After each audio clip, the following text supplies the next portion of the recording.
حسین دین ہے، اور اس کا اندازہ انہیں خود بھی تھا۔ اب میں ایک سوال کرنے جا رہا ہوں، ہزاروں سینکڑوں تقریریں ہو چکی ہیں، کربلا معلیٰ کا واقعہ ہونے کے بعد آج تک اور آج سے لے کے قیامت تک ہوتی رہیں گی، مگر ایک سوال اٹھاتا ہوں، اگر اس کا میں بھرپور جواب دے سکوں تو خاتمہ بالخیر کا طلبگار ہوں کہ آپ دعا فرمائیں۔ وہ یہ کہ امام حسین علیہ السلام کی شہادت کے بعد کوئی شہید نہیں ہوا، وہ بھی نہیں ہوا جو very nearest to Hussain, closer to Hussain, اور حسین کے بعد امام، اتنا امپورٹنٹ پرسنالٹی وہ بھی شہید نہیں ہوئی۔ امام زین العابدین، سید الساجدین، وہ شہید نہیں ہوئے، جبکہ حسین کے بعد امام زین العابدین کے لیول کا اہل بیت میں کربلا میں کوئی دوسرا نہ تھا۔ توجہ چاہوں گا، جس امامت پر زین العابدین فائز تھے وہ امامت نہ علی اکبر کے پاس تھی، نہ وہ قاسم کے پاس تھی، نہ عباس علم بردار شاہکار وفا کے پاس تھی، جو امام زین العابدین کے پاس۔ تو حسین کو مارنا امامت کی وجہ سے اگر ضروری تھا تو امام زین العابدین کو اس کے بعد شہید کرنا اور بھی ضروری تھا، لیکن امام حسین کے بعد کسی کا شہید نہ ہونا ثبوت ہے، دلیل ہے کہ اگر امام حسین اور پہلے شہید ہو جاتے تو سب بچ جاتے۔ پھر امام حسین نے شہادت میں تاخیر کیوں کی؟ حر کی جگہ خود بڑھ جاتے اور امام حسین شہید ہو جاتے تو جیسے امام حسین کی شہادت کے بعد وقت کا امام شہید نہیں ہوا، یہ بچے بھی شہید نہیں ہوتے، نہ امام حسن کا بیٹا شہید ہوتا نہ امام حسین کا بیٹا شہید ہوتا۔ پھر امام حسین نے گردن دینے میں تاخیر کیوں کی؟ بالکل آخر میں کیوں اپنی گردن دی؟ اس کا جواب تم نے تو اہل بیت کو پہچانا ہی نہیں، جیسا سوچتے ہو ویسا ان کو بھی سمجھتے ہو۔ ارے پاک کی اولاد ہے، پاک ہے، پلیت کی سمجھ میں کیسے آئے؟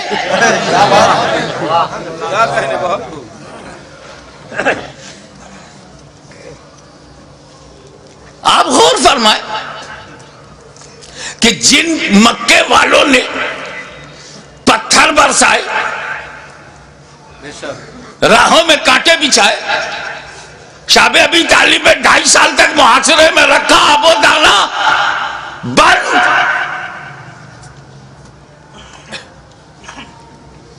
13 سال تک مسلسل ظلم و ستم کا ایک نہ ختم ہونے والا سلسلہ، لیکن 8 سال کے بعد جب مدینے سے مکہ نبی کریم لوٹے ہیں، مکے کی پوری رجم بدل گئی، سارے ظالم سارے اتیاچاری سامنے کھڑے ہیں، مگر نبی سب پر رحمت کی نظر ڈال رہے ہیں۔ وَأَنْتُمُ الطُّلَقَاءُ، جاؤ تم سب آزاد ہو، میں نے معاف کر دیا۔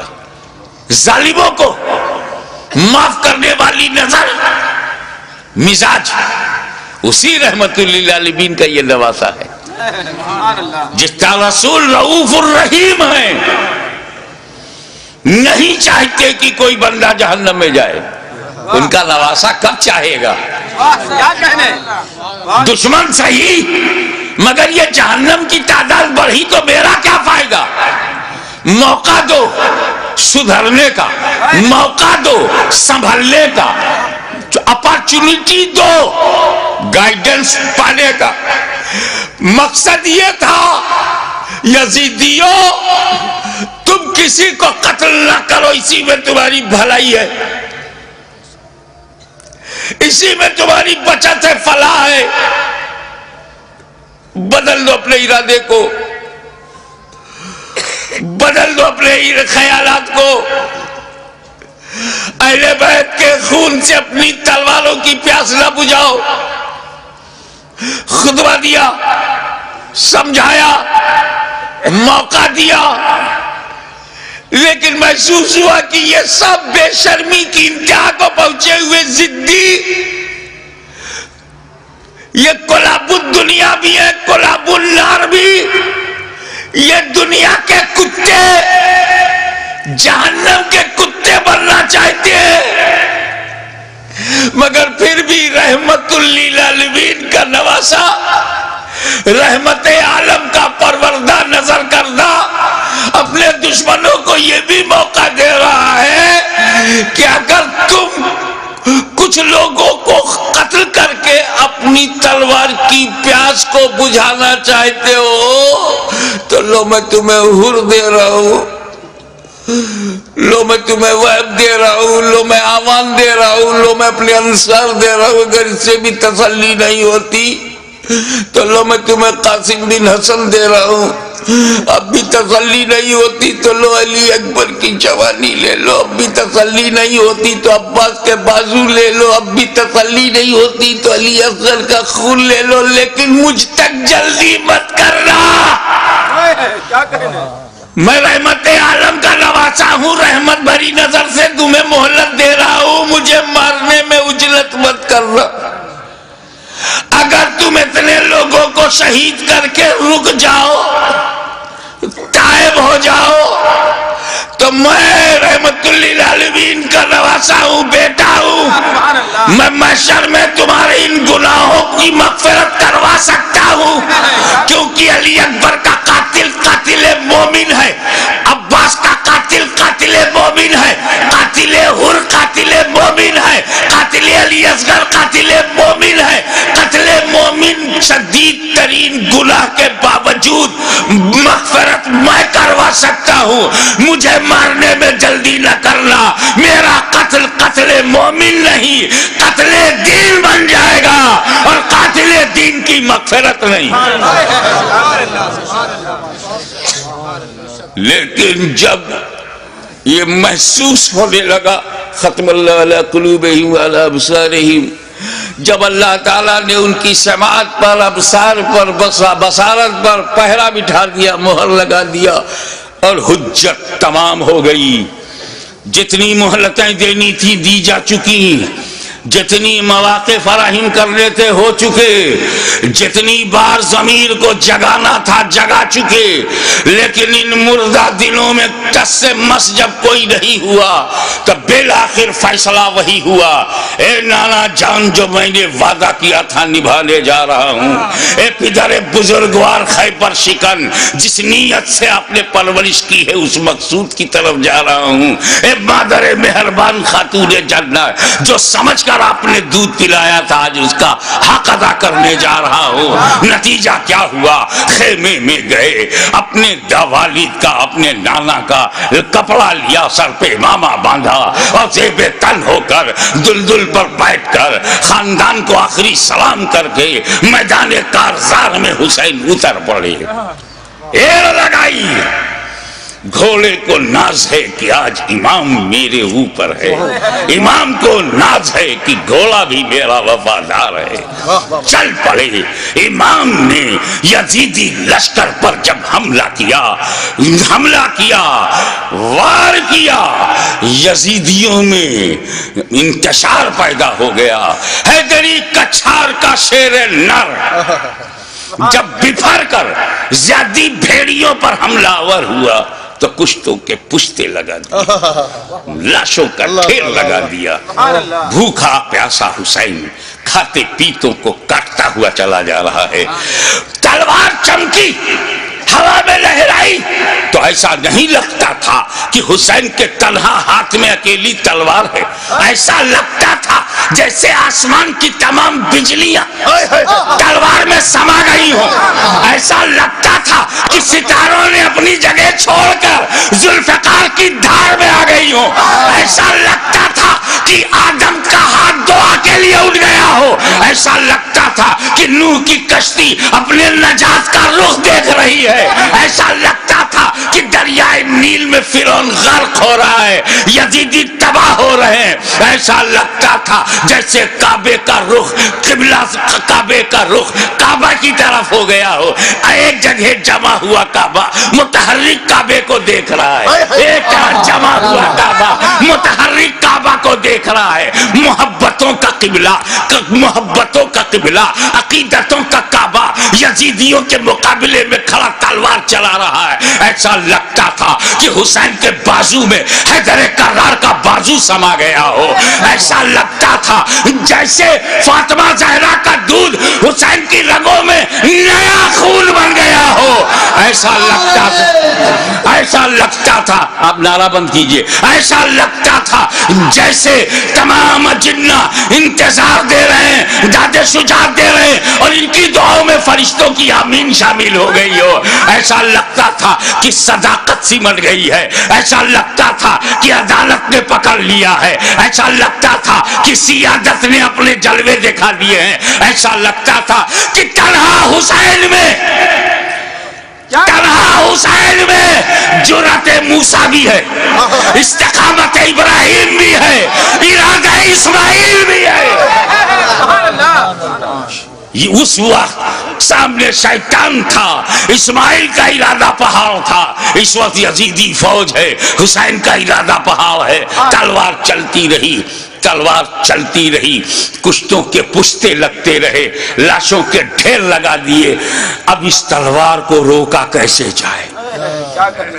اس تلوار کا رکنا یزیدی نقطہ نظر سے بہت ضروری تھا، یہ تلوار روکے، یہ تلوار روکے گی تو یزیدی بچیں گے، زیادی بھیڑیوں کو کاٹتے تھے جیسے کوئی گاجر مولی کو کاٹ رہا ہو، میمنہ پر حملہ آور ہوا تو میمنہ صاف ہو گیا، شیر خدا میسرے کی طرف رخ کرتا ہے، میسرہ صاف ہو گیا، یزید کے قلب پر حملہ کرتا ہے، لشکر کا قلب صاف ہو جاتا ہے، اب پریشانی، ابن سعد، ابن زیاد پریشان ہو گئے، شمر ذوالجوشن حیران ہو گیا، خولی مایوس ہو گیا، یا اللہ یہ کیا ہو رہا ہے، ایک ہی آدمی سب کی گردنیں کاٹتا چلا جا رہا ہے، کہیں ایسا نہ ہو کہ ایک تاریخ ایسی بن جائے کہ 20,000 کے لشکر جرار کو تنہا ایک آدمی نے شکست دے دیا، اس تلوار کو رکنا چاہیے، یہ تلوار رکنی چاہیے، مگر اس تلوار کو روکا کیسے جائے؟ وہ تلوار جسے بھوک نہ روک سکی،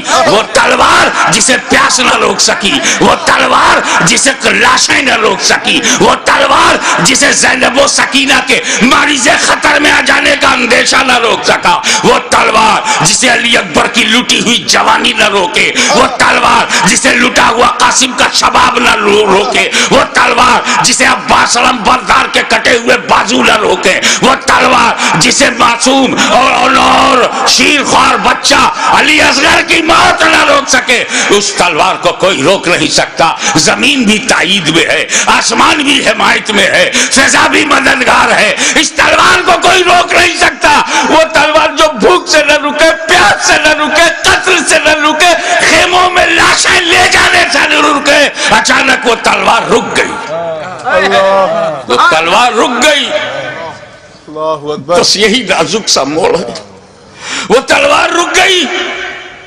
بھوک سے نہیں، پیاس سے نہیں، شہیدوں کی شہادت سے نہیں، بہو بیٹیوں اور بہنوں کے خطرے میں جانے کے اندیشے سے نہیں رکی، وہ تلوار اس لیے رک گئی کہ نماز کا وقت ہو گیا، سبحان اللہ، نماز کا وقت ہو گیا، اتر پڑے، زخمی تیروں سے بدن چھلی، نیزوں کی مار، ایک شیر ان جنگلی کتوں میں گھر گیا. آپ جانتے ہیں واقعی ایک شیر ہو اس کو 2000 کتے گھیر لے تو کن کن کتوں کو مارے؟ زخموں سے چور، ہر بدن کے ہر حصے سے لہو. یہ کیسا وضو ہے میرے امام؟ اللہ ہمارے لیے، امت کو بچانے کے لیے رسول پاک نے پیٹ میں پتھر باندھ کے جو امت بنائی تھی اس کو بچانے کے لیے اتنی بڑی قربانی. یا اللہ یا اللہ.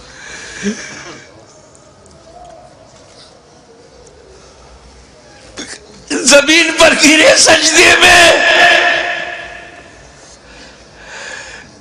یزیدیوں نے سوچا بس یہی موقع ہے، اگر یہ اٹھے گا شیر تو پھر مارے گا، اسے اٹھنے نہ دو.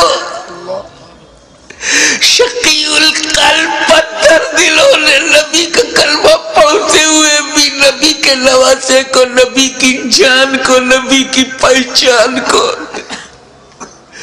نبی کے بیٹے کو، نبی کی نسل کو، نبی کی اولاد کو، نبی کے نور کو سجدے کی حالت میں ایسا وار کیا سر مبارک تن مبارک سے جدا ہو گیا. انا للہ و انا الیہ راجعون.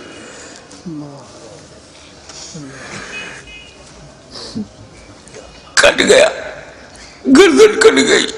سنی مسلمانوں، گردن کٹ گئی.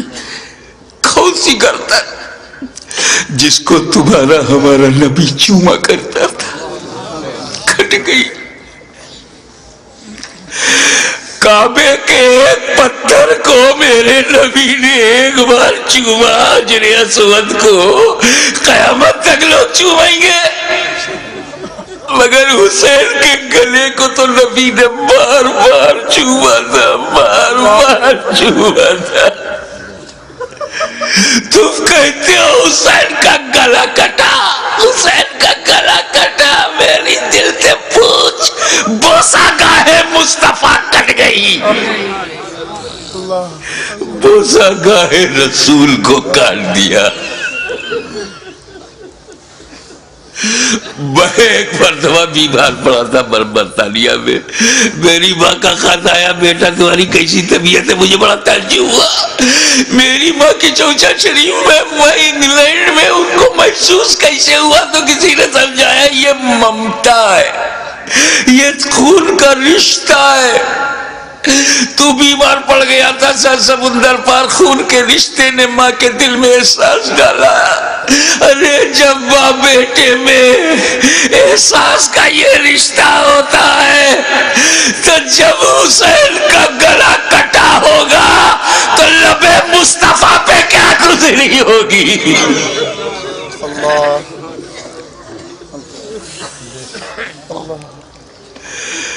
حضرت عبداللہ ابن عباس روایت کرتے ہیں، جو بحقی میں ہے، مشکات میں ہے،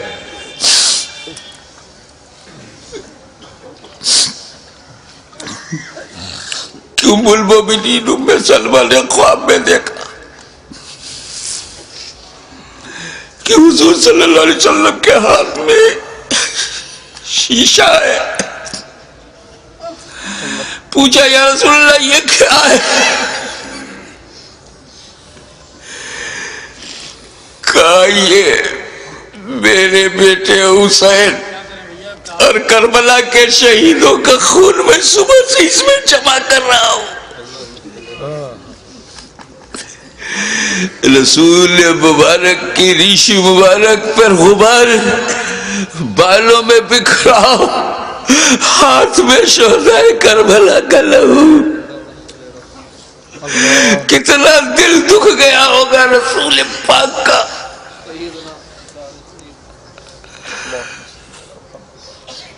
سر کٹا، کیسے بولوں، نہیں کہہ پا رہا ہوں. کسی اور گھر کا واقعہ ہوتا تو میں تفصیل سے بیان کرتا. یہ غم تو میرے اپنے خاندان کا غم ہے، یہ تو اہل بیت کی آزمائش کا. بس یوں سمجھو کہ نیزے پہ اس سر کو اٹھایا ظالموں نے. ارے نیزے پہ اٹھانے کا مطلب کچھ سمجھ میں آیا؟ گردن کٹ گئی، نیزے کو رکھا گا اس گلی میں جس سے رسول پاک کا لعاب دہن گزرا تھا، وہ گلا جس سے خاتون جنت کا جنتی دودھ گزرا تھا، جس پر علی مرتضیٰ کے دیے ہوئے لقمے گزرے تھے.